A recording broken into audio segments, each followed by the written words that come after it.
Hello, everybody, and welcome to another Top 10 edition of Magic Mike's, proudly sponsored by our Patreon supporters and CoolStuffInc.com, where you can find cool stuff in stock every day, and our co-sponsor CardHoarder.com, offering the best inventory, prices, and delivery of cards for Magic Online. I'm Evan Irwin, and we get started each Top 10 by saying hello to my two co-hosts, Aaron Campbell. Hi. Ruben Bressler. The yin to your yang, right, in the black and white themed episode. Yeah. How's it going, everybody? Hey, buddy. We were hanging out just a few days ago. I just saw you. Exactly. Yeah. God, Ruben, man, give me a couple days, man. Jeez. Yeah, this is enough of my work waifu for a little bit. We had dinners together. It was not great. We spent so much time. It was so much. It was delightful, and we'll talk more about it on the show on Wednesday. Will this be up before the show on Wednesday? Actually, due to the way that we're filming this, and I have to edit this and whatnot, the patrons will get it before Thursday, and I'll have this go up on Thursday like last week's episode did as well. But that said, welcome patrons. Depending on how time travel works and which episode you see first, we'll talk more about it on the regular show. But we had a great time up in the Great White North. Yeah, it was super sweet.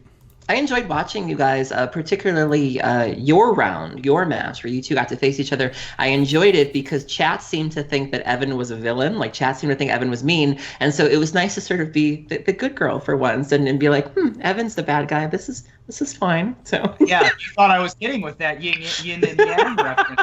No, I definitely got some feedback from some folks where they felt like our match was the most serious match. Yeah, I'm just like, that's just how we interact. I don't know. We just dagger each other. That's just how we operate. But yeah, maybe it didn't translate. That's just old school PTQ grinding right there. Right, exactly. And I thought it was funny because I was thinking, if you think he's aggro, wait till I get on that camera. That'll be child's play. All right, so we also begin with our choice of the top comment from last week in a segment we call Honorable Mention, where Ruben will tell us who was the most prolific and letting us know what card we didn't choose as one of our top 10 unstable cards. Ruben? This week's winner is Scott W., who writes, "What? No mention of split screen? Come on!" And then the formatting was really what won me here. 4 libraries, seriously. # 4 libraries, seriously. Just really well done with the formatting of spreading out the split screen, split comments from Scott. So that's the winner.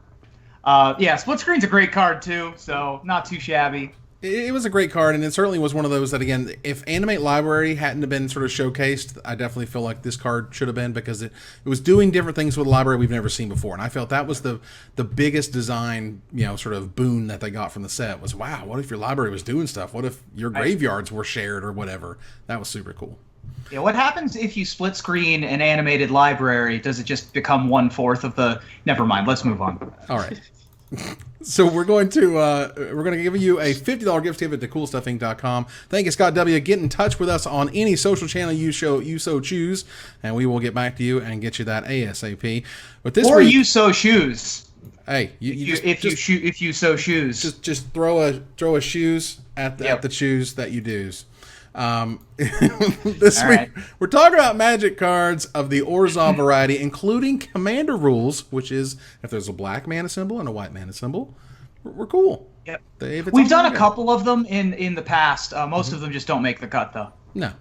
But we have a few, we have some oddities this week. I don't know if I want to spoil it, but it's going to be real interesting. Yeah, some strange stuff has happened in this week's episode, but by the end of the show, you guys will see what has transpired.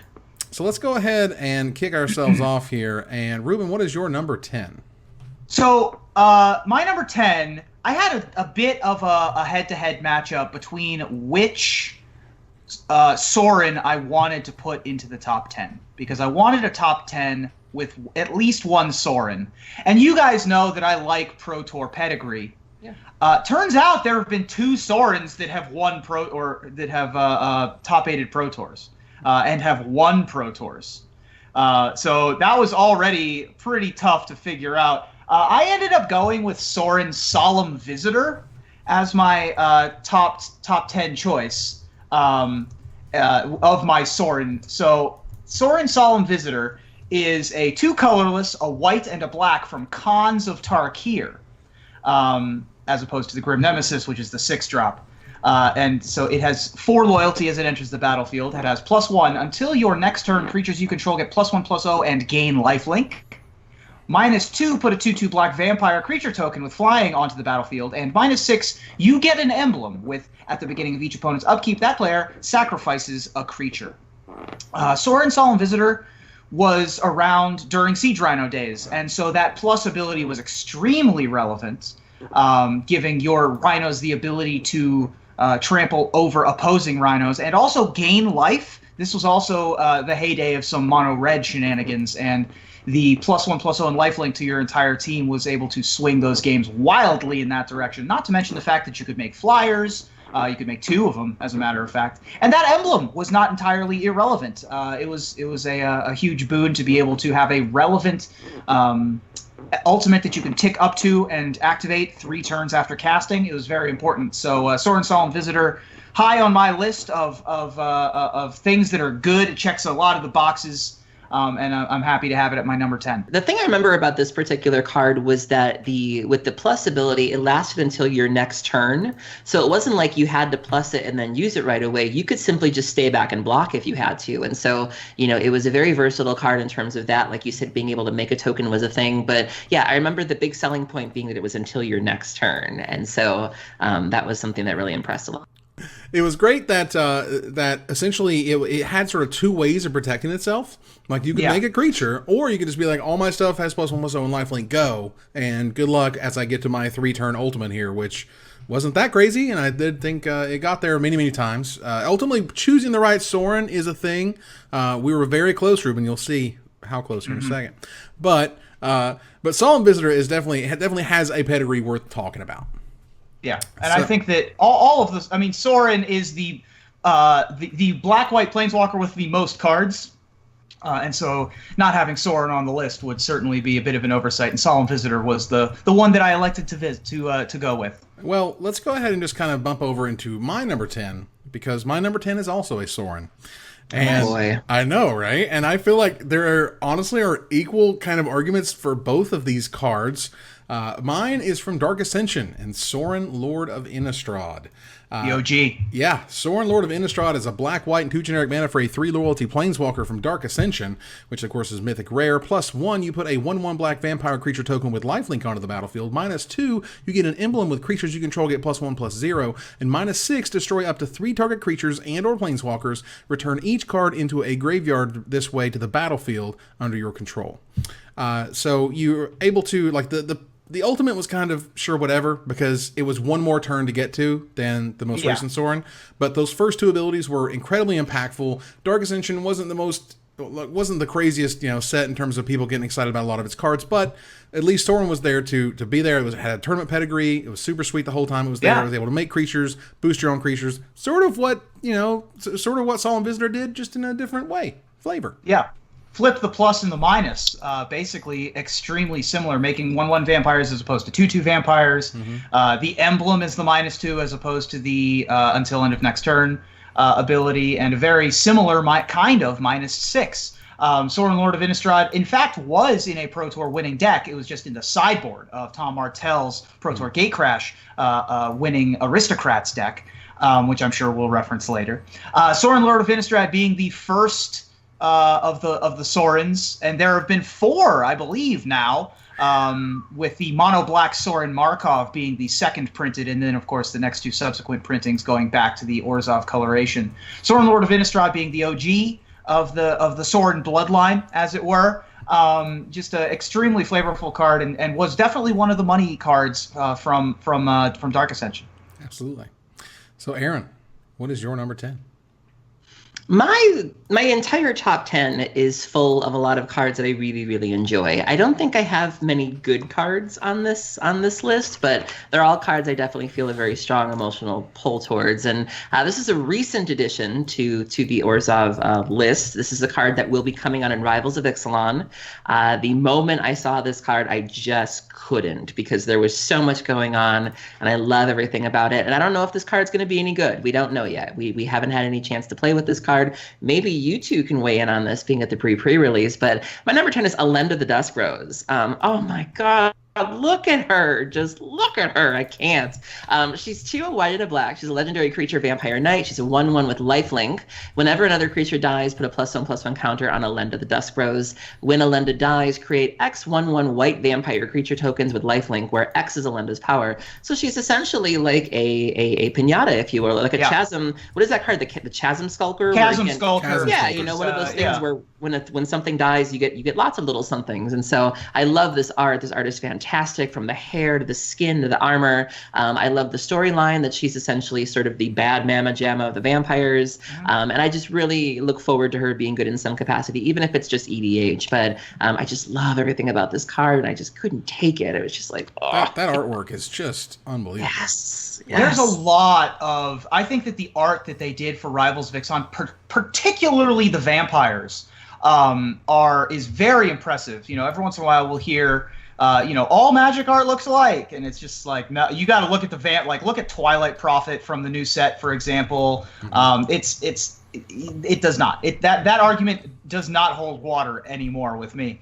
I did not have any experience with Elenda the Dusk Rose. I had experience with Profane Procession, which flips into the Tomb of the Dusk Rose, the thing that we were making fun of because it costs 30 mana to get full ability out of. But turns out it actually only needs like 8 because exiling 1 creature is insane. It's super it's just unbelievably good just after 1 activation. You don't need to put anything else into play. In any case, Elenda the Dusk Rose, definitely a Chasm Skulker, Kinsbale Border Guard-esque kind of thing. There are lots of things on this card that you don't realize the very first time you read them. That you get vampires equal to the power, not just the +1/+1 counters. That all the tokens have lifelink. Whenever any creature dies, it's pretty good. Yeah, it has all the right sort of ways of phrasing things. Where you kind of read it and you're like, oh, you're going to get, you're just going to take the counter off, and that's how many things you're going to get. Like, no, it's better than that. And you're like, oh, whenever your stuff dies, it gets bigger. Like, no, it's better than that too. It just kind of keeps getting great. And 4 mana for the 1/1, a little tough, but it's automatically going to replace itself no matter what happens, unless unless they exile it in some fashion. But regardless, more plays likely super well with the Lord. Oh yeah, which is nice. And there's already a free sacrifice outlet in Standard that is a vampire in Yahenni Undying Partisan. It's true. And so maybe it's Yahenni's turn to see some play in Standard. We shall see. But this is just a gorgeous card. I can't get over it. How pretty it is. That said, we're going to move on here to number 9, of which I don't have one because it's higher on someone else's list. Here we go. Ruben, do you have a number 9? Nope. We're the same person. We have Soren at number 10, and we have Higher at number 9. What happened this weekend? Like we got on the same cycle, Aaron. Yeah, see, that's what happens. You go to Vancouver, or not Vancouver. It's Victoria. Vancouver's Tijuana. Yeah, that's what we're talking about. We decided. Yeah. Victoria, and then it's there. Like, and there's so many people who are just like making out in the streets. By the way, that was a thing. And Chris almost got stabbed to death. And Chris had someone chase him with a knife. It was weird. Yep. Aaron, what's your number 9? That's so Orzhov. Like, geez. Yeah. One of the first images to come out of Conspiracy Take the Crown was of King Brago being killed, essentially. We saw King Brago with somebody stabbing him in the neck with what appeared to be a crystal dagger. And we were told very early on that the premise of Conspiracy Take the Crown is going to revolve around Brago being killed, and then who's going to be the next ruler of the plane. And people were fascinated by this. They're like, how do you kill a ghost? And how is she able to kill a ghost? And there were all sorts of questions, and there was all sorts of curiosity surrounding this character in this scene. And then it became a very pivotal moment in that they announced that this character was going to be the first ever black female planeswalker, and that Wizards was putting a lot of care into getting her right. And I think they did a very good job. She's my number 9, Kaya Ghost Assassin. So Kaya is 2 a white and a black. She's 5 loyalty. And her 0 ability is you exile Kaya or up to 1 target creature, and you return that card to the battlefield under its owner's control. At the beginning of your next upkeep, you lose 2 life. And then she has 2 -2 abilities. Or 2 minus abilities. Her -1 is each opponent loses 2 life, and you gain 2 life. And then she's a -2 of each opponent discards a card, and you draw a card. And this card is amazing. She occupies a very unique design space in that she doesn't have a plus as we know it. You basically have to blink her or refresh her, if you will, in order to sort of get counters back. Everything else is a minus. And I really appreciate the care they took into making the care they put into making this character. You immediately wanted to know more about her just from that first badass image. Her story was really great. If you look at the art, just sort of that subtle smirk, of her kind of standing in the doorway with a dagger, like, I see you. And then the minus abilities are really great. I love using her in Commander. She's seen some fringe legacy play at times, but I think this card is just amazing, and I very much look forward to seeing more Kaya in the storyline. I like how unique it is. It feels very sort of Sarkin the Mad in that way. Yeah. Sarkin El Loco, where it's like it doesn't really have plus abilities. Of course, Sarkin is just going down, whereas Kaya just kind of has a reset button.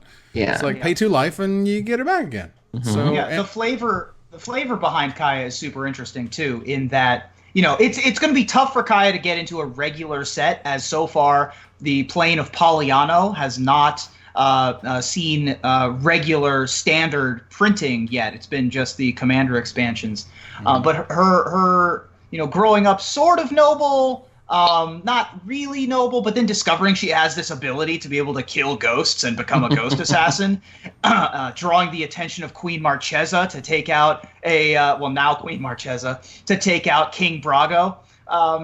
Sort of pretty interesting, like a young adult novel kind of storyline that I would very easily see being a summer blockbuster kind of hit.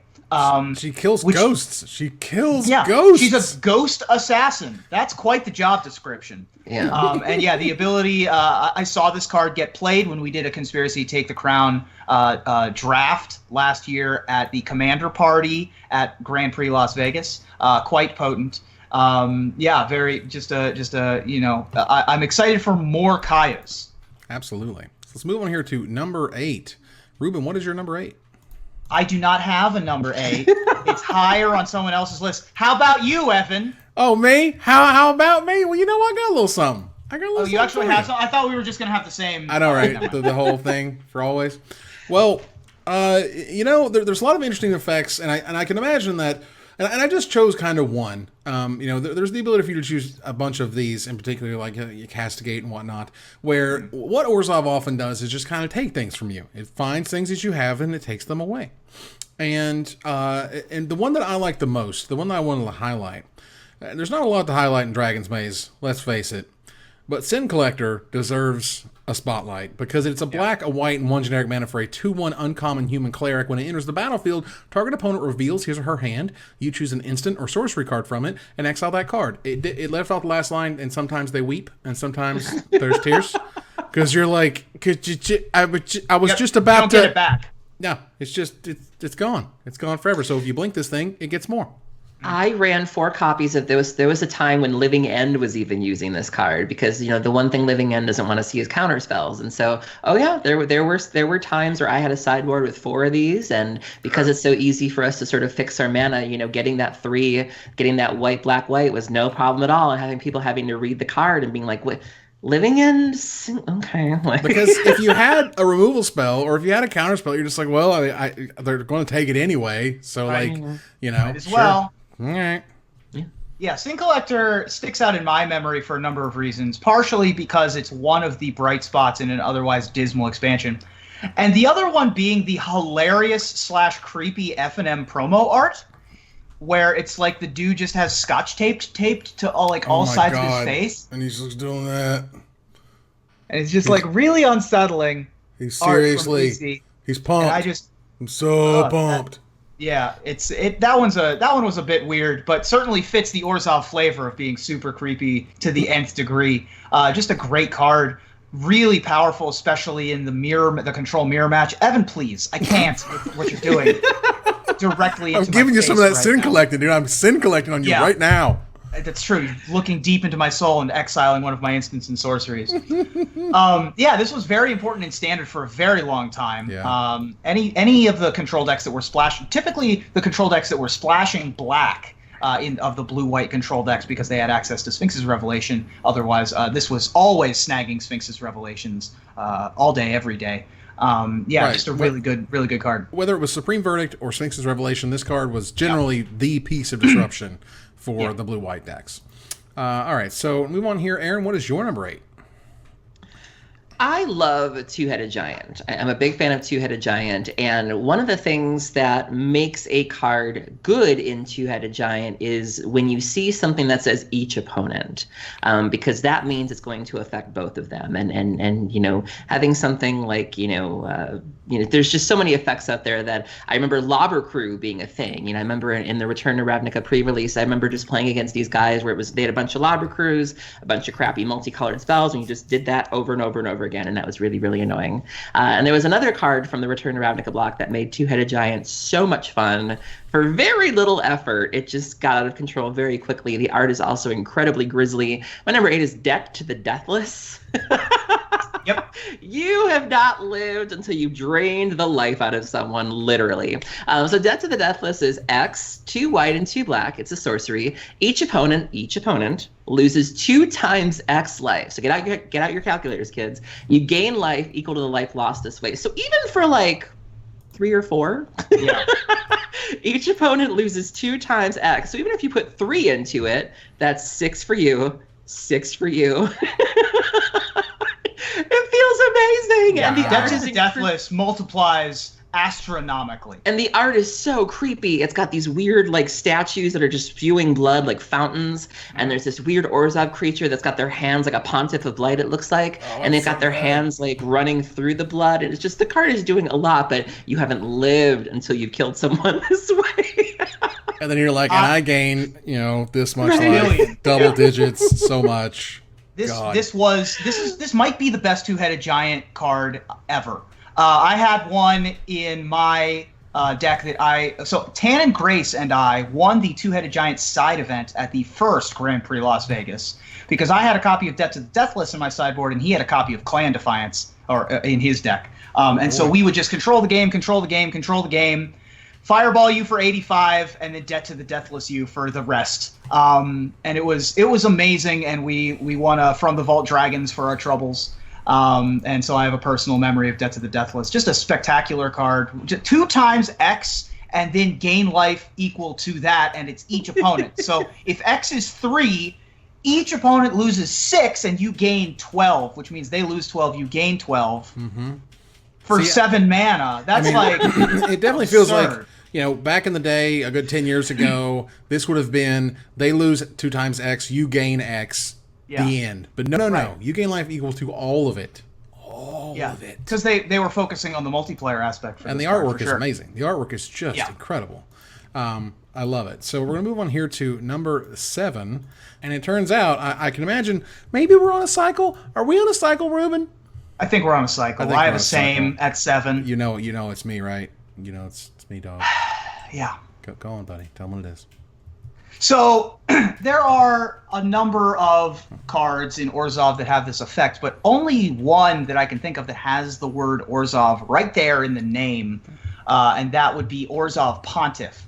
So Orzhov Pontiff is a little bit of a interesting, weird little 1/1 from the first appearance of Orzhov, as a matter of fact, way back in Ravnica block, in Guild Pact when all the other Orzhov cards came about. It's a colorless, a white and a black for a 1/1 human cleric that has Haunt. If you want to know what Haunt does, just I love Haunt. I'm Haunt. 100% clear as to what Haunt does. I'm not interested in explaining. what It's Haunt so does. good. Basically, when it dies, it haunts something. Right. And that's how that works. So when it dies, you exile it, and it basically becomes an enchantment on that creature. Okay. So when Orzhov Pontiff enters the battlefield, or the creature that it haunts dies, choose one. Creatures you control get +1/+1 until end of turn, or creatures you don't control get -1/-1 until end of turn. This card has seen a ton of play in Modern in particular, especially in the Birthing Pod decks, as this was a great way to chain up from 3 to 4. Really good in the mirror match, particularly being able to take out opposing Birds of Paradise and other 1 toughness creatures. Orzhov Pontiff has seen a ton of play in the Collected Company decks as well, being a 3 casting cost creature, and it's just a really good card and a great effect. It's just versatile. I like that it, and for what it's worth, I love Haunt. I'm the only guy who likes Haunt because It is the worst. Yeah, is the so card bad. even sees play in Death and Taxes sometimes, especially like the black white kind of the token heavier, the Poxish kind of decks. As up to, I think when I looked at the price last for this, it was a $6 card, and you're just looking at it going, why?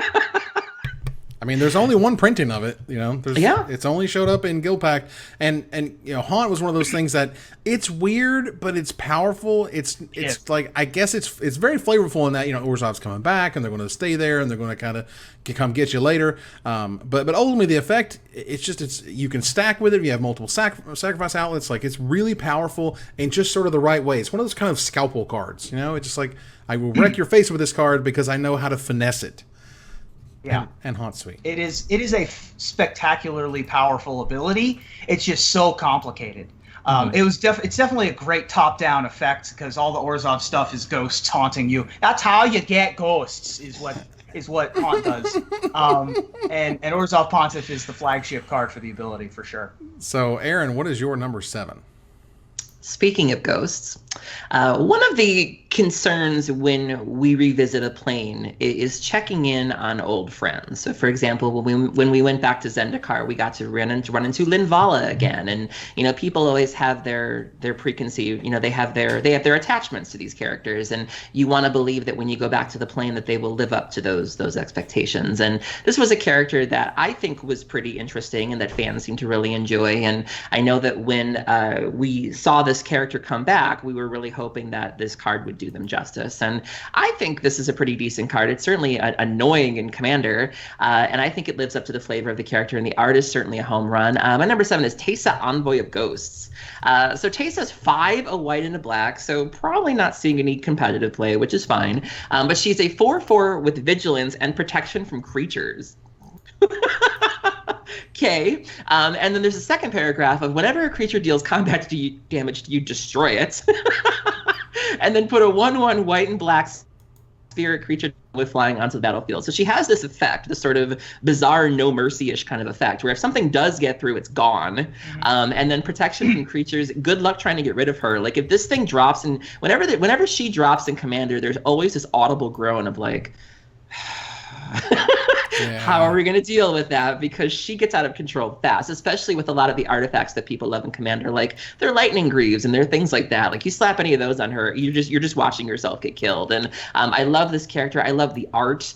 I love what they've really done with the character. The costume was amazing. Sprankle did a version of this, which was gorgeous. Carla Ortiz knocking this one out of the park. And I really think they did Teysa justice when we went back to went back to Dragon's Maze, and she ended up being one of the champions. And if we end up going back to Ravnica at the end of the year, which I hope we do, I would very much love to run into Teysa again. That attitude, the attitude of the art is just terrific. Yeah. Like, it's just, exactly sort of where she's coming from, and she's not taking any of your garbage. They don't even do protection from stuff any longer, but yet she gets protection from creatures.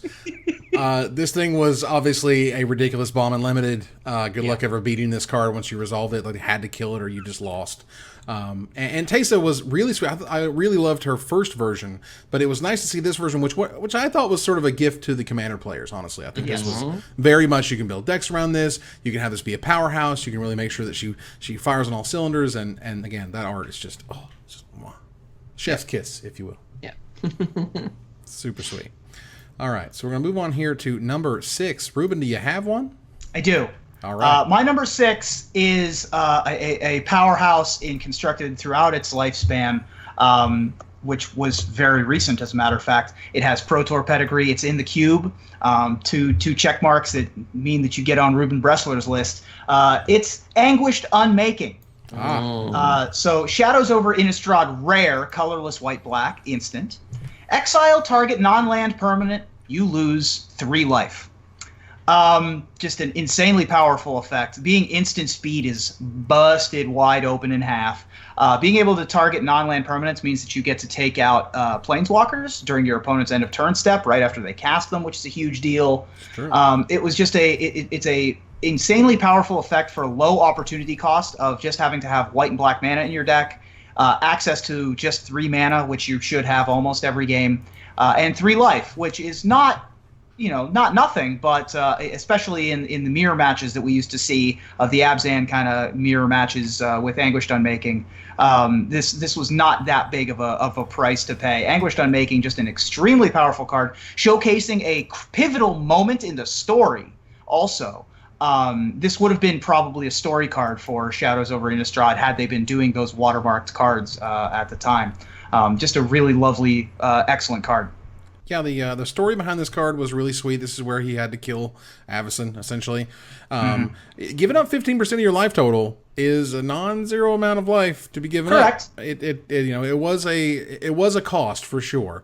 And Wizards is in this sort of hole where, and they certainly know it, where they just can't reprint all the things they would like to reprint. For example, this is kind of the fixed Vindicate, Utter End, very similar, where it's like you're dealing with permanents as black and white, but if they bring back some of those huge cards, Pernicious Deed, Vindicate, it becomes all about the reprints and not about the new cards. If they give you kind of sort of a twist on it, then that's interesting to me, and I think Anguished Unmaking was a terrific twist on it.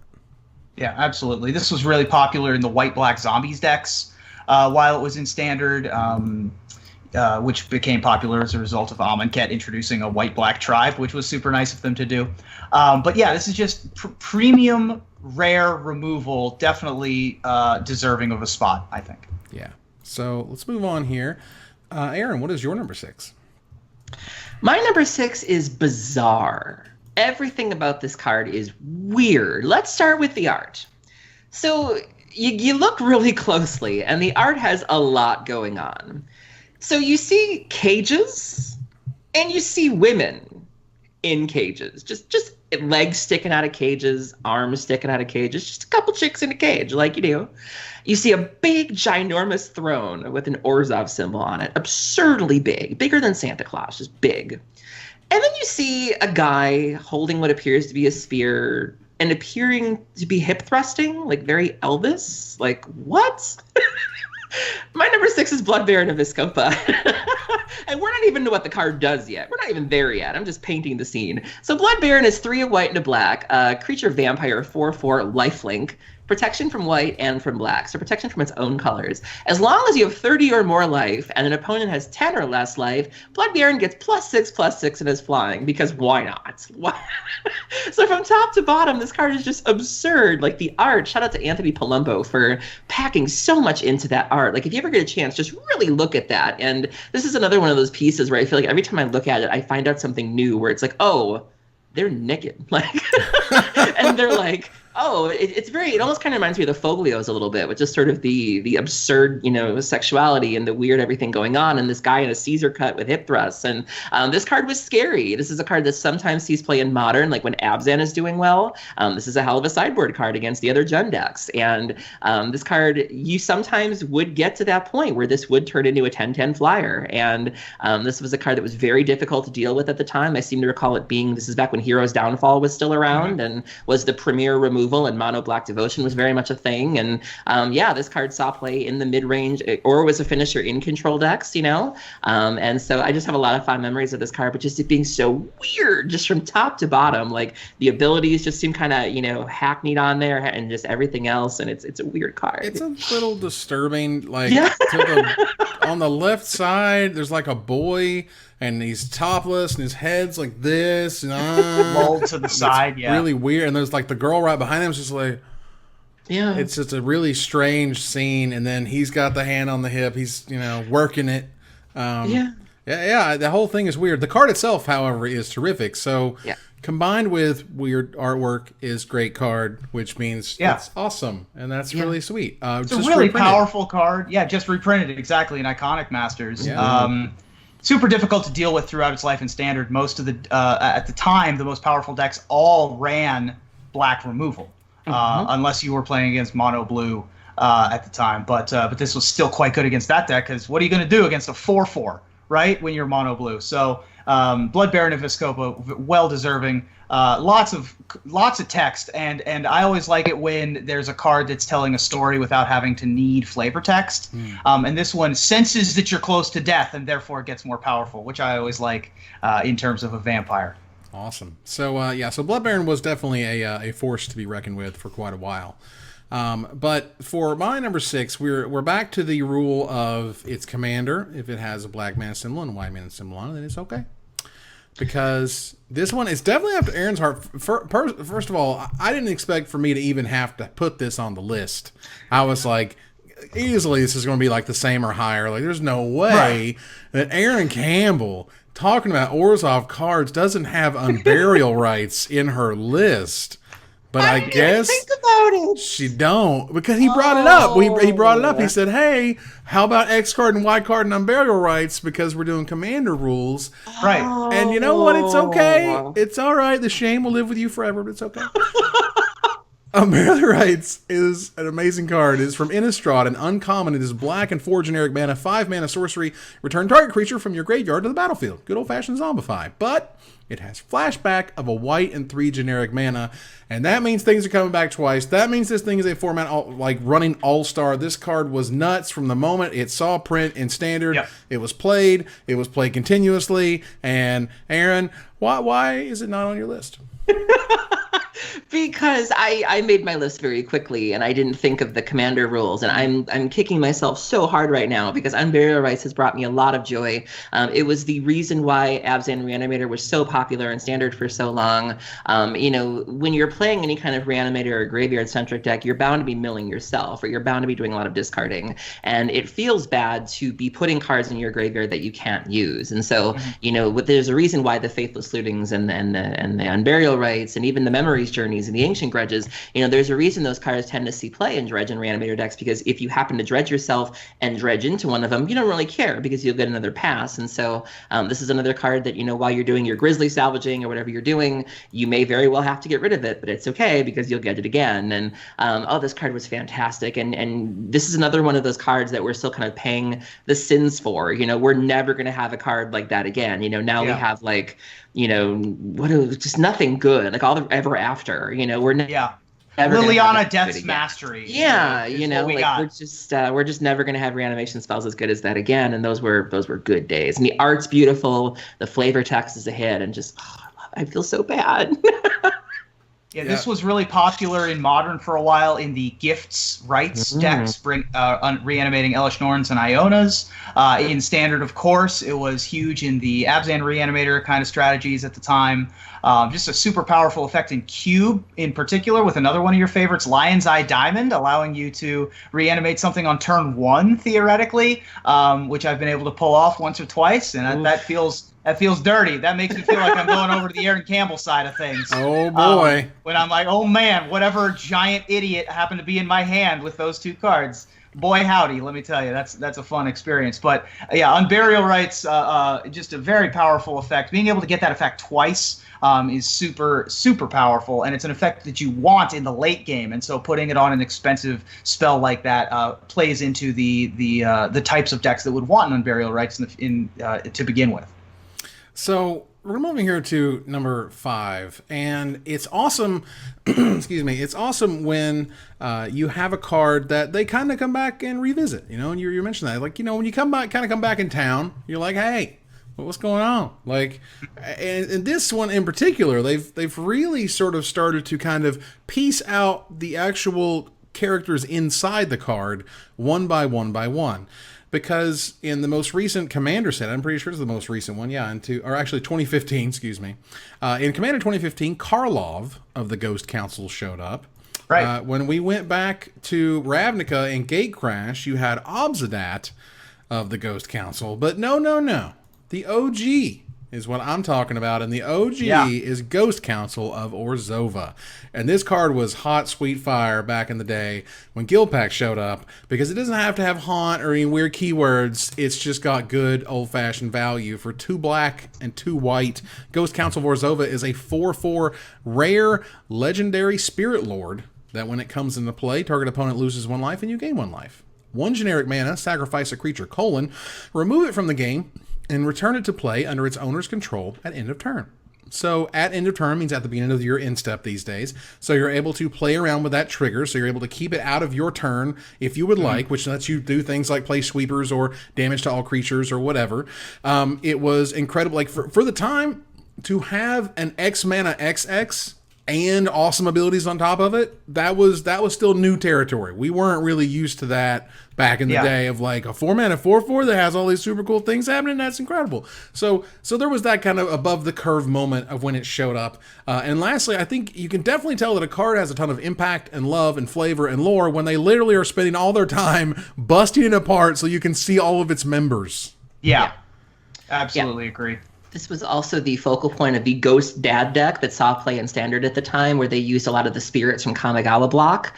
They were using things like Kami of Ancient Law, Descendant of Kiyomaru, Tallow Wisp, and really playing off that sort of, I think it was called Soul Shift or the Spirit Shift. And so you were able to do shenanigans with that and sort of, sacrificing a spirit to that, but then getting a spirit back and using it to sort of fuel your shoals. And that's just good living. Like I wasn't around for that Standard, but when I hear about a deck like that, it's like, damn, I would have played that to high heaven. Well, if you've never heard of the card Promise of Boon Ray. I was just going to say, Promise of Boon Ray was the combo. It was insane. That was a white and 2 generic mana rare enchantment from Saviors of Kamigawa.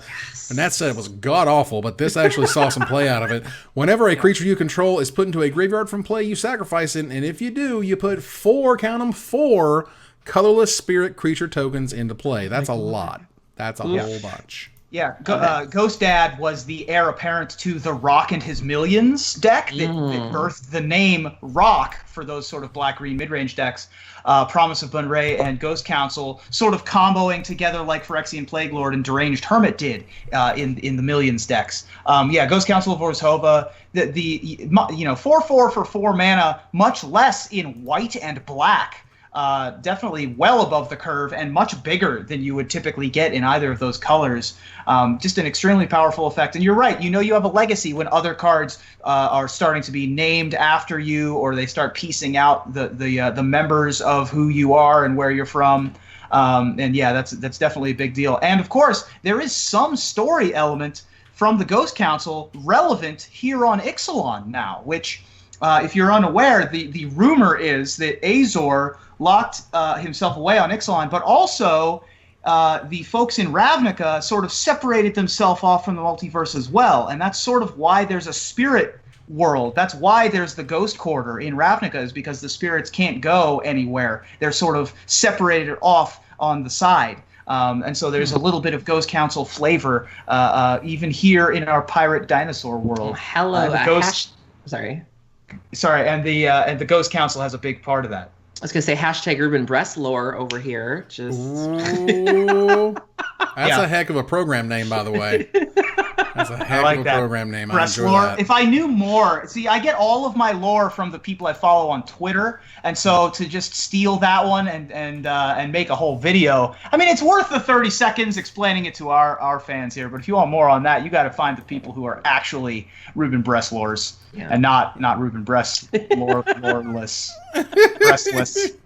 The Brestlers. Ruben the less young and the lore. breastless. Ruben. Wow. Not T, just breastless. Just young and the breastless. All right. Ruben, what is your number 5?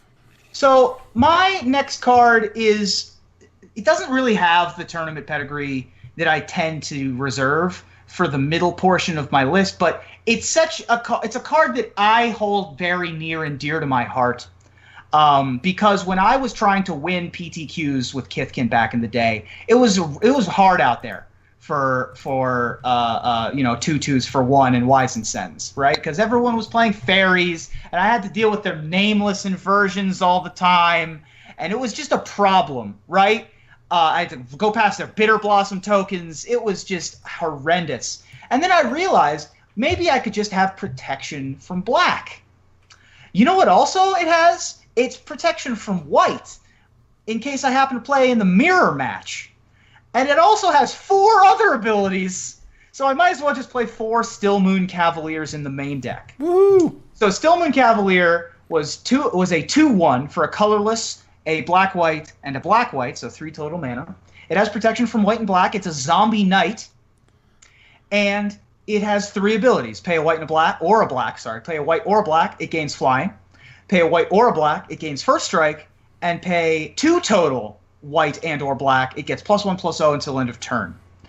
This was a Ken Nagel creation, if I am recalling correctly, Ken Nagel of Magic the Gathering R&D, in which he took all of the old school, what are called pump knights, things like Order of Lightbur, Order of the Ebon Hand, Stromgald Crusader, and shoved them all together on one zombie knight. Had all of the white abilities and all of the black abilities shoved together into one beautiful card. And this brought me to many top 8s, having access to Stillman Cavalier. And then once people started catching on to the Stillman Cavalier tech, putting Moonglove extracts in my sideboard to be able to deal with Stillman Cavalier out of the mono white deck was a big deal. I remember this is a weird story, but I was at Nationals in Chicago. This was the one where Evan and I played in the Grinder. I was waiting to bring it up. Go on. Later on, my buddy Andrew Temple and I were putting together the Kithkin deck for PTQ the next day, and somebody walked by and was like, "Oh, you're building a deck there?" And we were like, "Yeah, we're trying to figure out what exactly we want to do for the PTQ tomorrow." And he started like just chatting with us about the deck and what we could do, and we know this was a nice guy. We were just like, this weird guy just kind of started walking by and was talking to us about the deck, and we were like, "Thanks, man. This is great. Are you here to play?" And he's like, "No, I can't play anymore." And we were like, what's your name?" He's like, "Mike Long." Mike Long helped us build our Kithkin deck, and so we called it Kith Long that weekend. And Andrew made the finals against Kenny Mayer. Ended up losing in the finals, unfortunately. But yeah, that was a fun little moment from Nationals that weekend. Yeah, I also got to meet Mike Long in that event. He kind of got around, as it were, and made the social circles. But he's a pleasant dude. I mean, that's the one time I've ever met him. He has charisma. He is he's a dude that you want to like, and that's kind of how I so badly wants to like. Right. That's how it works. See also, certain other people known for that type of stuff also knows Mr. Bertoncini. Which is a good charismatic dude. A little bit of white mana and a little bit of black mana. You want to like them, but you know that they got that zombie knight inside of them. Well, my recollection of particularly part of that event, beyond the amazing pizza. Oh my God, the Chicago pizza was ridiculous. What was being near one of the big events on the first day, and someone coming over going like, "Did you hear?" And I want to say it was Melissa DeTora, but I'm not 100%. But did you hear about so and so's deck? They're undefeated. They're playing a playset of Stillman Cavaliers, and like everyone kind of lost their mind, and it ran and tried to get some, but they were already sold out. And the tech was out, and it was done, and they got that one event before everybody knew about it before National started. I believe it was the next day. So this card is Eventide itself wasn't that exciting. I think for a lot of tournament players, didn't have a ton of cards in it for constructed, but Stillman Cavalier definitely sort of jumped out as one that can get you through a lot of problems. It can block Figure of Destiny. It can get through Bitter Blossom. Those were two very important points that made this card awesome. This was also my number 9. Ooh. Yeah. So nice. Aaron, what is your number 5? We established earlier in the show that Orzhov is very good at getting rid of problematic permanents and usually chooses to deal with them by exiling them. And so to bring it back to Commander, if things tend to go sideways in Commander with a problematic permanent and something that is not a creature, like say you've got an artifact getting you down, or God forbid a land getting you down, or enchantment, odds are you're going to look to the person playing black and white and saying, do something, because most people just don't have answers to it the way that black-white does. And we've certainly had our Vindicates, we've certainly had our Anguished Unmakings, but now do that on a board wipe scale, and you're onto something really good. My number 5 is Merciless Addiction. So it's 4 white and a black. Choose one. So you can either exile all artifacts, exile all creatures, exile all enchantments, or exile all planeswalkers. This is fantastic. And just being able to choose a mode and go with it, I think, is really, really powerful. I love the flavor text of Aurelia talking to Gideon and basically saying, yeah, I saw the Obsidian do something, but they're dead and lazy, and that's just great. And the art kind of harkens back to Damnation a little bit. You have this kind of gaping black hole type device, and you see like the squiggly lines coming out and chaos erupting. And this was also the game day playmat, if I remember correctly, and I tried really, really hard to win this, and I could not. But this is just really, you know, what Orzhov is sort of known for, but on a much grander, scarier scale, just being able to pick whatever's bothering you and get rid of all of it. Yeah, it was printed in Gatecrash, Commander 2016, and Commander 2017, and it's awesome because for the later printings, you know, they've adopted just kind of like the bullet points, right? Yeah. The modal bullet points. The modal bullet points. So choose one. Yeah, boop, boop, boop, boop, boop. You know, screw you so hard because whatever it is that you don't want right now, you just get rid of it. You're like, nope, your planeswalkers are terrible. Get out of here. Exile. Nope. Buy the creatures. No, just go away. Just get out. It's so sweet, and I think it's one of those reasons that it has been reprinted as much as it has because it's important in those types of formats for you to be able to kind of be like, okay, that's enough. The shenanigans stop here. Go on with your business. We're done here. Thanks. And it doesn't feel as bad as Cyclonic Rift does. You know, it just tends to it deals with things, but with less of the feel bads, I found. You know, and that's good. Yeah, I appreciate that this was also in your top 10 modal spells list, and the two-time top teners are few and far between. I think we've had, I mean, the Cryptic Command, I think, was in both blue lists and modal spells for most of us. But yeah, it's nice. You know, a card has some clout and some cachet when it's in multiple top 10 episodes. And Merciless Addiction is no. You know what? There's no. What's the word I'm looking for? There's no mercy in this dojo. Okay, that's what we're talking about. No exception. That's the word. My brain stopped working for a second. Yeah. That's right. So we're gonna move on here to number 4. Ruben, what's your number 4? My number 4 did not win a Pro Tour, but it does. I don't think it won a Pro Tour, but it has certainly seen play, and it's also super iconic for at least one of the moments that led to its existence in the minds of players during Pro Tours. My number 4 is Angel of Despair. Nice. So 3 colorless, white, black for a 5/5 angel with flying. When Angel of Despair enters the battlefield, destroy target permanent. Has certainly been in top 8s before. Evangelos Papatsarachis. I think it's Papatsarachis. Played famously Papatsarachis, maybe. Anyway, famously played Hypergenesis at the top 8 of Pro Tour Austin against Brian Kibler. And then you have the famous Angel of Despair Kibler moment. If you don't know, you best go Google. Where the Angel of Despairs were edited with his face on them and then said may destroy target permanent, because that was a mistrigger thing that happened. Angel of Despair, black-white destroy target permanent is a thing that black-white does, as we'll see later in the top 10. And this one, certainly led to Ashen Rider's existence, which we may or may not talk about later in the top 10 as well.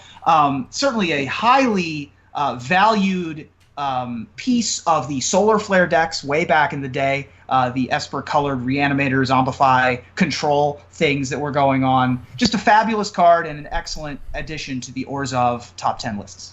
I mean, this was one of the cards that really defined what Solar Flare was as a deck back in Ravnica, which essentially was sort of high value, very long, sort of long-ranged, mid-range creature deck where it has a lot of value coming in, able to use its big monsters to its fullest effect. Angel of Despair was super sweet, definitely got near my top 10 list because, again, even at the time, Guild Pact, huge set, incredibly impactful. This was one of the biggest cards in it, and everyone was really excited to see it, and it was an awesome card. Yeah. So, Aaron, what is your number 4?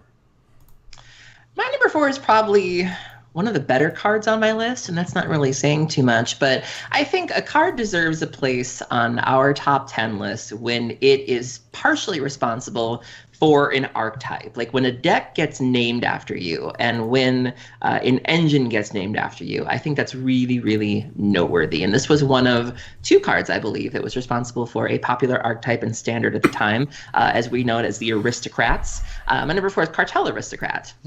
So Cartel Aristocrat is a white and a black, pretty simple, a 2/2, a bear, if you will. Creature, human advisor. Sacrifice another creature. Cartel Aristocrat gains protection from the color of your choice until end of turn. This and Falconwrath Aristocrat Aristocrats combined to make the Aristocrats deck that took over Standard, that Tom Martell did very well with at that Pro Tour, won the Pro Tour with, if I remember correctly. And when we see other decks of this type, like we recently saw during Battle for Zendikar Standard, the black-green, even though it technically had no actual Aristocrats in it, you know, anytime you're doing sacrifice shenanigans like you were with Zulaport, Cutthroat, and Blisterpod, they call them Aristocrat decks. And this is just something that has followed it to other formats. And if, God forbid, we have another engine like that in the future, we will call that an Aristocrat deck as well. And that is partially because of this card. The art is beautiful. You look at the costume, you look at the hat. I'm really surprised no one's tried to cosplay this yet. I love sort of the pyramid in the background with the other guilds and sort of the sun just happening to shine on the Orzhov symbol. The flavor text is very ominous. And the card is just really, really beautiful and is one of the reasons that we have that we can thank for Aristocrats being a thing. And that's really cool. Yeah, one of the things I really like about Cartel Aristocrats art is that the Dimir symbol is actually not in the background. It's the other, which I think is hilarious because they're secret because they're a secret organization. No one knows they exist. Is it? It's right there next to Golgari. It's on the right side. And for what it's worth, it was in the guild pact, like the artifact that shows all the guilds or whatever. Okay. It was not there. It's not in the official whatever. Well, there's 9 guilds listed here. So I thought it was the Dimir that was missing. I always thought it was the Dimir that was missing. But this is my number 9. Okay. And yeah, totally agree. I mean, I was there in Pro Tour Montreal when they were writing all their deck lists. This was Team Star City Games at the time was writing out their deck lists, and they were just this amalgamation of weird black, white, and red cards, and ended up winning the Pro Tour with it. You know, it was just the Orzhoviest of Orzhov. Just all these weird things that you could do to protect our aristocrats and make sure that the damage kept going through, and sacrifice these Doom Travelers and little tokens. It was just a little rinky-dink, you know, Italian soccer style of Magic, to be able to fight past all of these, you know, big, giant control decks and Kessig Wolf runs and things like that. And then Tom Martell ended up winning that Pro Tour. It's like the Sam Blackiest of decks. Like, it is, absolutely. There's never going to be, at least in my opinion, a more Sam Black deck than the Aristocrats. Has a million different lines of play, tons of little tiny intricate details that if you play them correctly, you're almost unbeatable. But this is, Wizards always very trepidatiously says, here's a sacrifice effect that you want to pay mana for. Exactly. Oh God, I hope we didn't break it. And it's almost never not good, right? We had Varal's the Scar Striped. We've had Nantuko Husk a couple of times. Yeah, Nantuko Husk. We have Yahenni currently in Standard, but maybe the Dusk Rose makes that a Vampire Aristocrats kind of shenanigans. Yes. So yeah, they're always real careful around sacrifice outlets now that Aristocrats pretty much took over that Pro Tour. Yeah, and it's just one of those things that always kind of be in the back of the mind if I think of Wizards developers are just like, all right, this is free now. What did we do? Are we sure we're cool? All right. Yeah. You could print a card that just said sacrifice a creature : and had nothing after the : and Sam Black would build a deck around it. So for my number 4 here, it's interesting to me, and I always like to highlight cards that when I haven't had a cube for a little while now. I had a cube for a very long time. I built a cube when they first showed up because I thought they were brilliant. And it's awesome when a card like entered my cube back then and literally never left it. Never, ever. And one of the cards to do that is an Orzhov card. It costs a whole bunch of mana, but man, is that effect amazing. Debtors Nell is a heck of a card. Absolutely amazing card from Guild Pact. It is 3 Orzhov mana, black or white, plus 4 generic mana, so 7 mana total for a rare enchantment. And it just has one good old-fashioned sentence. It says at the beginning of your upkeep, put target creature card in a graveyard into play under your control. Anybody's graveyard, yours, theirs, whoever's. This card is amazing in Cube. This card was amazing in Commander. It still is. Also a card that still has only seen one printing. It's like $7.50 because of that. And it was always fantastic. You could build decks around it. You could have strategies built around it, try to get to that 7, kind of protect your position, and then just reanimate everything. You know, you Wrath, you Doomblade, and then just get back all that stuff. This card was amazing. In my cube from day one. Never left. I love it. Debtors Nell is terrific. Yeah, this was I think it was my number 8. Is that right? Yeah, my number 8. Okay. This was, in terms of cubes I've drafted, I would first pick this every time it was in a pack that I could first pick it, because this was just the card that I knew how to build a deck around. Whether it was your cube, whether it was Matt Cranstuber's cube, didn't matter. Debtors Nell is my jam. The fact that it's not in the Magic Online cube, I still take as a personal slight. We need to rectify this situation, because Debtors Nell is amazing, and I love it so much. It's so good. It's just good old-fashioned value, non-stop. Yeah. But let's move on here to number 3. Now, I think what we're going to do here is we're going to create, I don't know if you call it sort of like a wedding procession, maybe it's like a boy band from the 90s, maybe it's like NSYNC, if you will. You know, maybe Backstreet's back, because it turns out that my next 3 choices are sames. And we were just in Victoria, and maybe we rubbed off a little something, because I'm not touching that one. I know, right? That came out all wrong. But listen, Robin Bressler, hashtag. Right.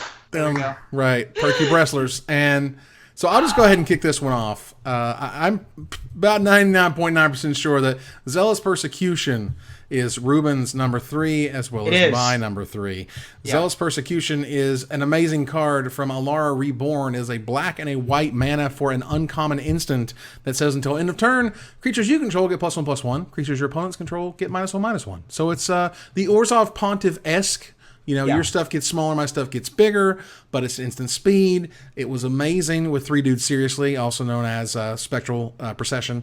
And, for Zealous Persecution to see the play it did, to be as impactful as it was, and again, there's definitely something incredibly powerful about making theirs a little bit smaller and yours a little bit bigger, and how that totally changes the game. I mean, see, we're dealing with Skullduggery, where it's just, mine gets a little bit smaller, mine gets a little bit bigger, yours gets a little bit smaller, and that is an amazing combat trick that is terrific. This is just that on like a ridiculous scale.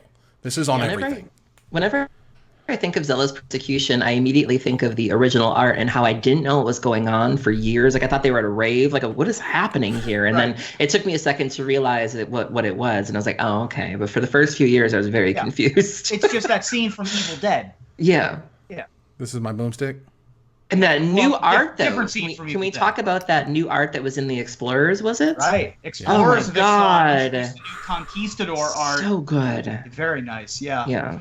Yeah, this is, I think, well deserving. I mean, it's got the top 8 Pro Tour pedigree. It saw play in Legacy for a long time.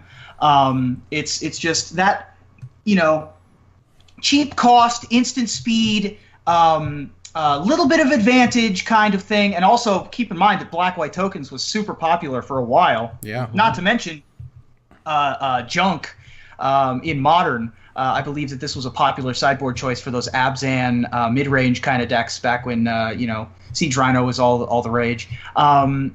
This was just a super powerful effect and again, a low opportunity cost.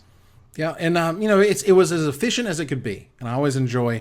They couldn't make it any cheaper unless they wanted to make it hybrid, and Lord knows you don't want this to be hybrid, because that's insane. That said, Aaron, what is your number 3? Ruben, you and I aren't so different. We like to sell ourselves as being kind of yin and yang, and we like to, I think we tend to highlight our differences a lot, but I don't think we really talk about how kind of similar you and I are. And you had mentioned your number 4, I believe, of being Angel of Despair. Mm-hmm. And I kind of feel the same way you do, but I want to flip it and reverse it a little bit here. This card came out in Theros and received a lot of comparisons to Angel of Despair. There was a lot of discussion about whether or not it was an upgrade to that card, and I have a lot of fond memories of reanimating this card, particularly against things like lands, things I have a hard time dealing with. This card has brought me a lot of joy. I think it's just a little bit better than yours, but I get where you were going with it, and I sympathize. My number 3 is Ashen Rider. Mm-hmm. So Ashen Rider is 4 colorless, 2 white and 2 black. She's a 5/5 creature Archon, flying. When she enters the battlefield or dies, which sets her apart a little bit more. You're getting a little bit more for that 1 extra mana. Exile target permanent.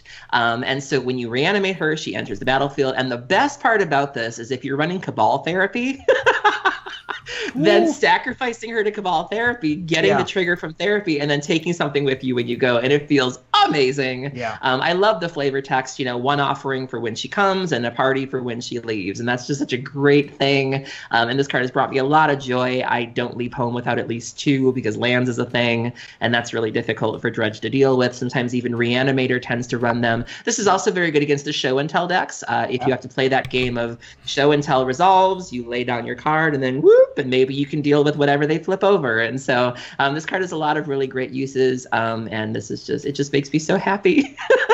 Yeah, it's great to see like an upgrade to Angel of Despair. I think for just 1 more mana, and the exile is very important. Yeah, I mean, I do not disagree that this card is much better than Angel of Despair. First of all, because we're never paying retail for either card. No. Right. The fact that this enters the battlefield or dies is huge.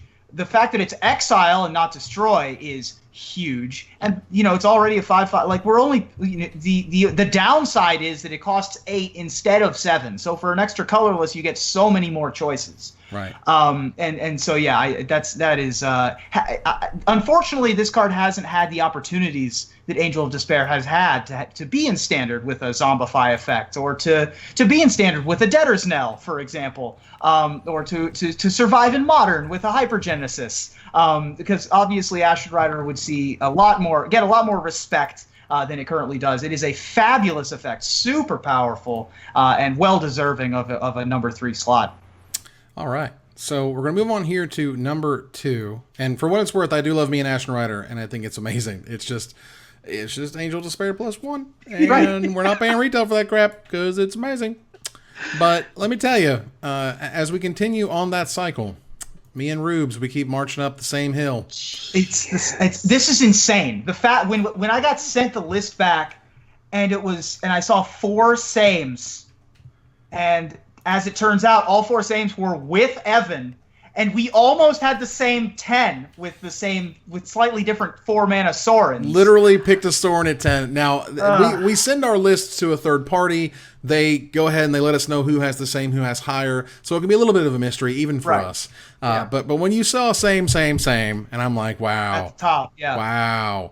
Well, from the renowned artist Bud Cook, comes a card. I wasn't really renowned. I don't know who Bud Cook is. But it was a really good picture. Bud's going to watch this. He's going to send you like a dead mouse or something. I'm coming for you, Erwin. That's right. Sign Bud. It's like, no, but he did a great job. But it's funny. All right. Anyway, so Lingering Souls is a card that is so powerful. I know Aaron's just over here hurting. Lingering Souls is an unbelievable Magic card. It has seen play in basically every format. I don't think it actually hit Vintage, but it certainly wouldn't surprise me that much. It is named entire Pro Tour teams behind it. It has inspired decks. It was like the best thing to do in Standard for quite a while. They had to make cards to make this card bad.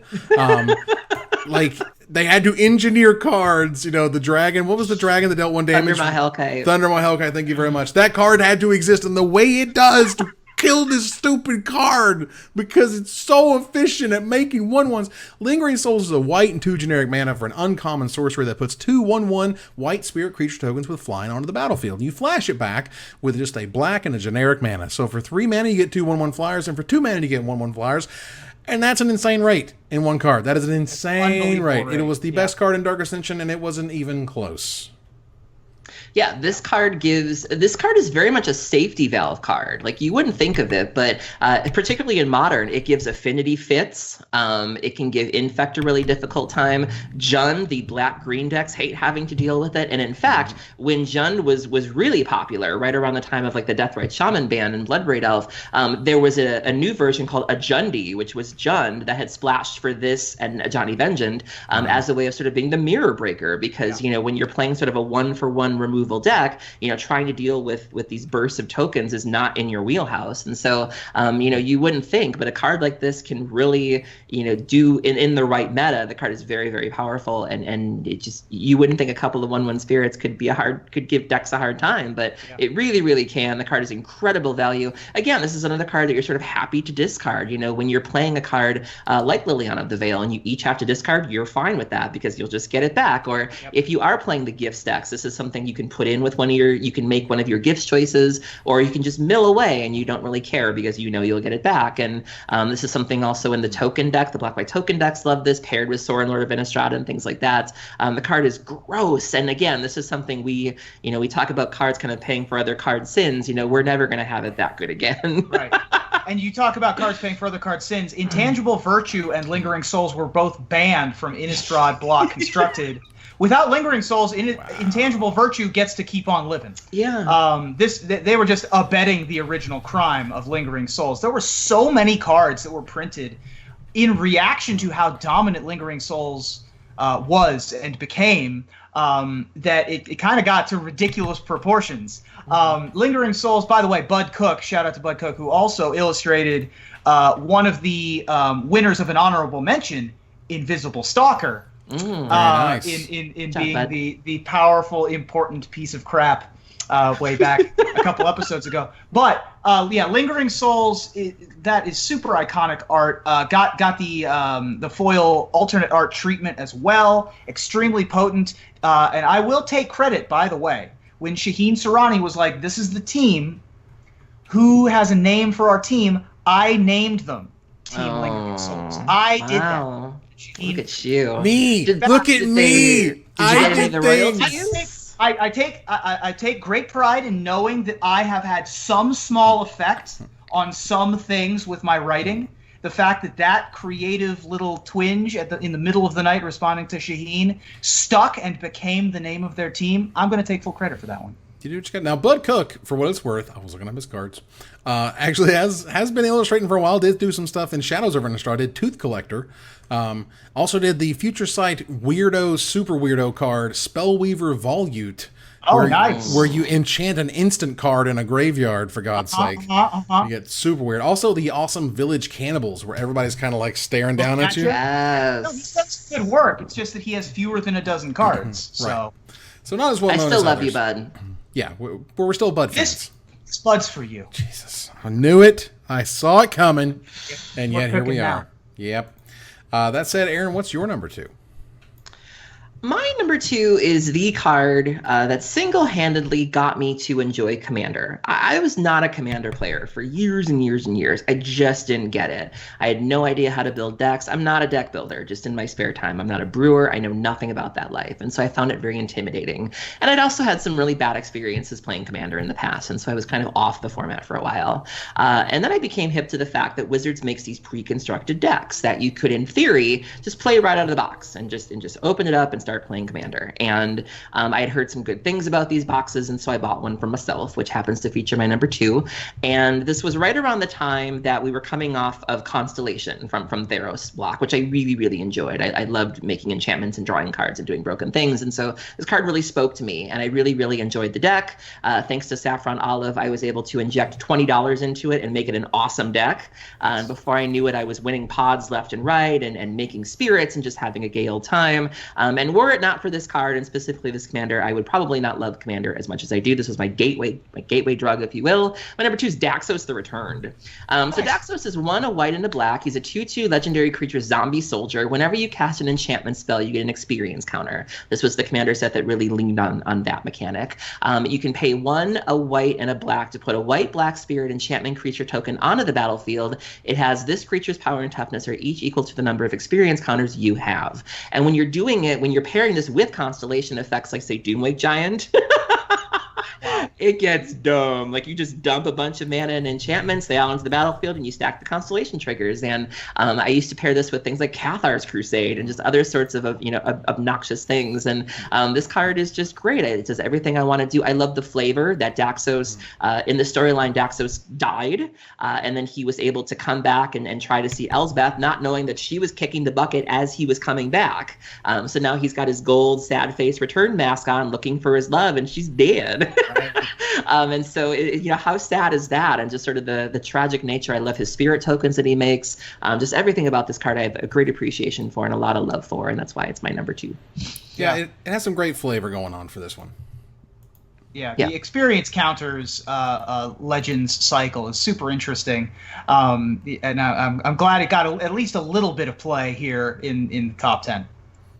Yeah, so we only have one more to go, as we turn the corner number 1. But it turns out that, when you're on the same cycle, this is you're insane. Right there. We shared 1, 2, 3, and 7, and almost 10. Basically 10. But there's a good reason for that. Now, while we were speaking in Canada, this one you actually kind of slipped this one out. And for what it's worth, I'd already you kind of know usually when there's a top 10, you kind of know sort of what your number 1 is. Oftentimes you can think about the rest of them, but you're like, man, my number 1 is this. This is the thing. This is the stuff. And this was a card that we talked a little bit about earlier, and showed up a long, long time ago. Because it's what, like, when Invasion Block came out, and it started to really redefine. I know, right?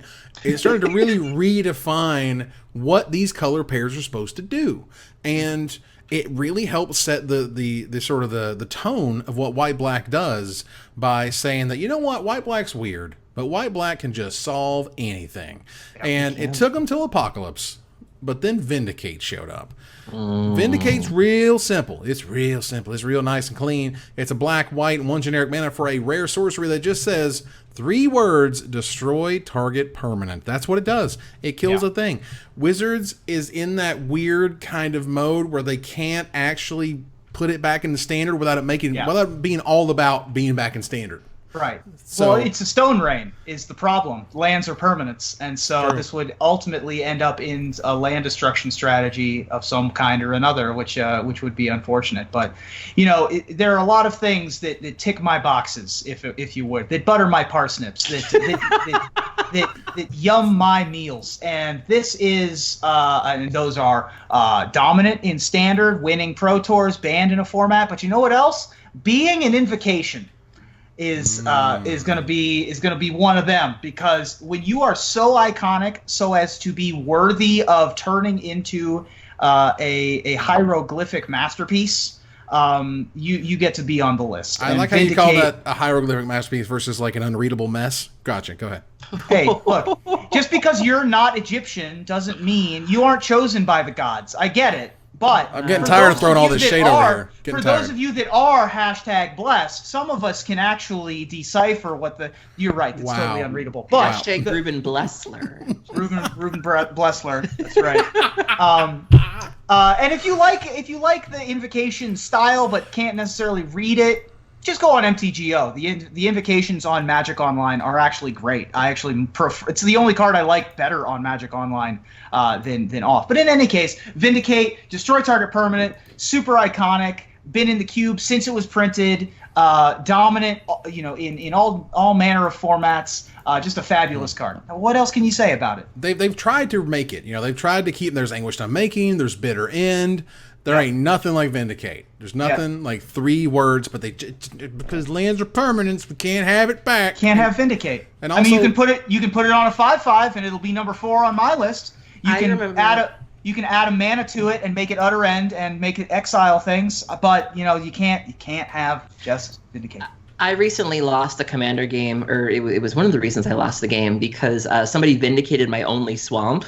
And then just kept me off black, and I couldn't do anything, and then I slowly died, and I was like, really? Yeah, that's how we're going to lose this game? Yeah. And I still love the Judge promo that never really got that expensive, even today. Right. But the guy with the sword down there and the big explosion behind him is absolutely sweet. I love that art. It's I mean, all of the arts are actually spectacular. The in flavor Weatherlight art, the in storyline Weatherlight art, the Judge promo explosion. Cool guys never look at explosions. Art, And then there's exactly. And then there's the newest art, which is on the invocations, which involves gods sending lightning bolts through unlucky folks. All of them are great. I mean, how can you beat the flavor text from Apocalypse being "Don't mourn for me, this is my destiny" by Gerard? That's heavy. That's heavy. But we're going to close it out here. Aaron, what is your number 1?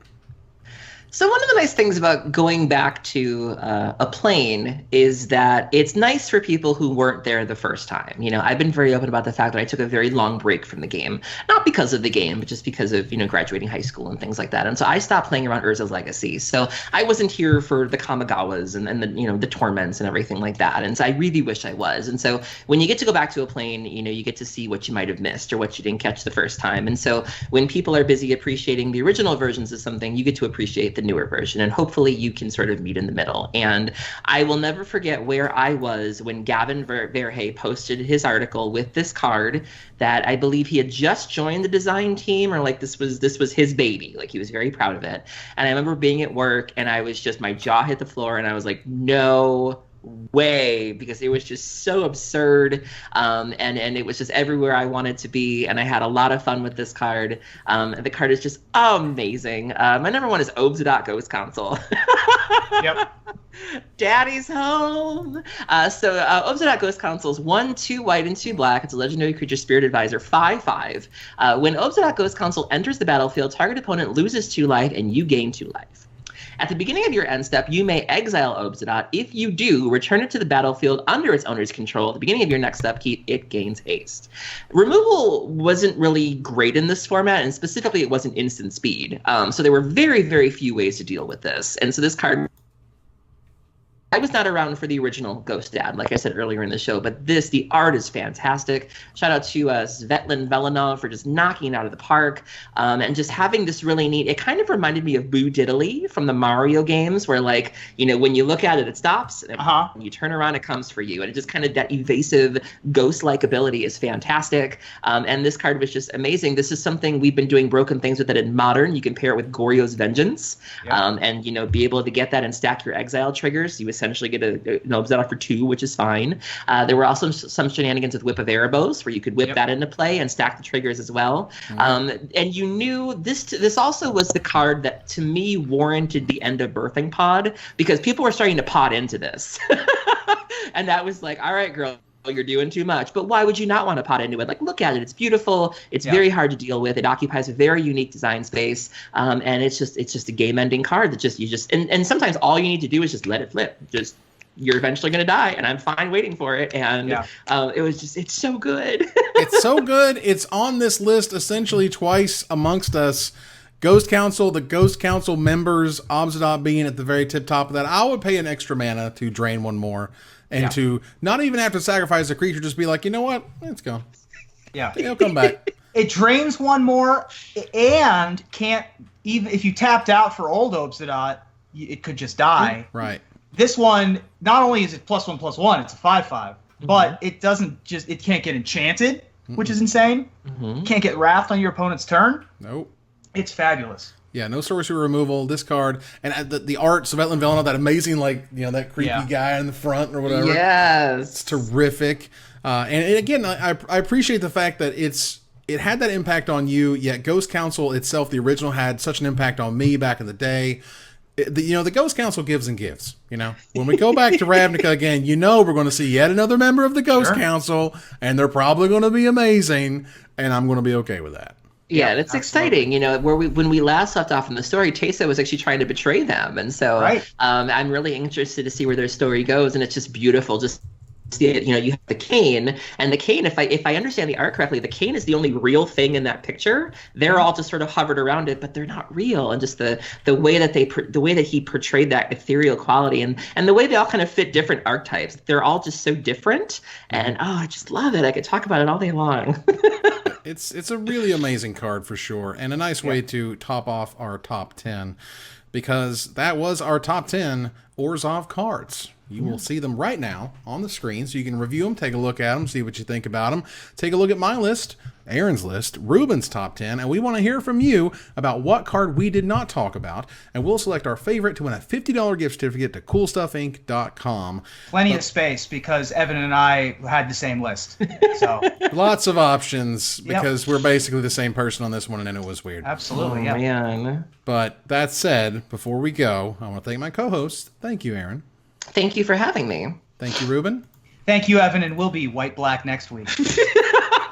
God. Sometimes the fruit's low, but it's good. It's not spoiled. It's not gross yet. Sometimes. That's a funny joke to me. I don't care. I'm happy with it. You enjoy it, okay, buddy? So I want to thank our sponsor, CoolStuffInc.com, our co-sponsor, CardHoarder.com, my co-host, Aaron Campbell and Ruben Bressler. You guys for watching, and hope you support us at Patreon.com/MagicMikes. Visit our website at MagicMikesPodcast.com that exists thanks to our Patreon supporters. Or follow, like, tweet, favorite, share, subscribe, do everything social that tells people we exist. Catch us online at twitch.tv/MagicMikes, on Twitter at MagicMikesCast, on Reddit at reddit.com/r/MagicMikes, and on Facebook at Facebook.com/MagicMikes. Talk to us privately at MagicMikesPodcast@gmail.com. Follow the audio-only podcast at MagicMikesPodcast.libsyn.com, or find us on iTunes, or join us here next week for another Top 10 episode of Magic Mikes. Good night, everybody.